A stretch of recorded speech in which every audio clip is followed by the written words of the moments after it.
The hardest part about any business or team is people. Yeah. The best part about any business or team Amen. is people. Yep. What's the hardest part about managing college football coaches? Oh my gosh. You know, there's so many things there. And I always decided I was going to go for belief and loyalty over experience. Oh, okay. Now, I wanted experience and I needed some, but I went for guys that believed in me, believed in the system, that wanted to be with me versus this name guy who had been at Alabama or been at Michigan. And there was no offense to them. It was just, you know what we're getting in here at UAB? So anytime a guy feels like, or it could be a lady and something else, but anybody, they feel like it's a step up. And they're part of the family.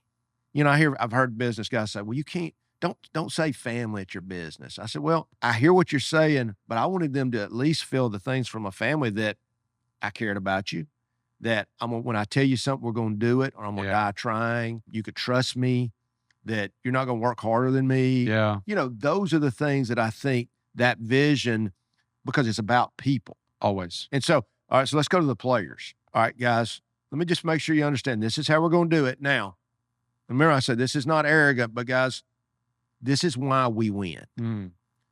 Now, I could say then, hey, we've won everywhere we've been, but you haven't been an FBS coach. We're going to win here. Sure. We're going to win here because we're going to do things the right way. We're going to do every detail. We're going to do it all the right way, every little thing the right way. Now, that's not going to be easy, but it's going to work for you. Right. It's going to pay off. I'm going to care about you. Do coaching staffs that stay together have an advantage over ones that don't, and why?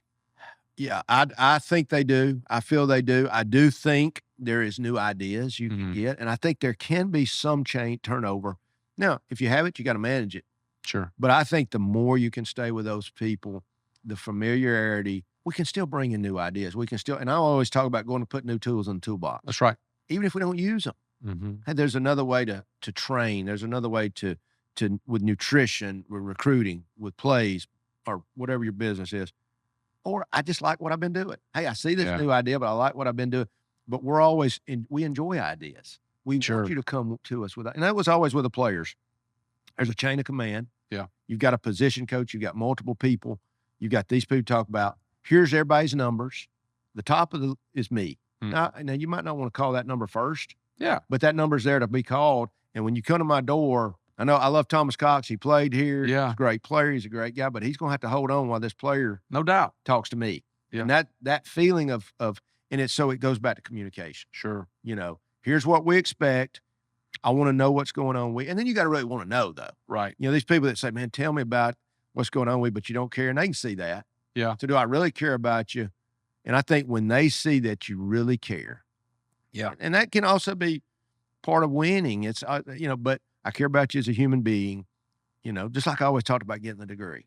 I said, man, that's your gift. You're getting the degree. Yeah. Sorry. That's a promise I made to your mom, your auntie, your dad, whoever that was. We're getting the degree. Along the way, we're going to win some games. We're going to win some games.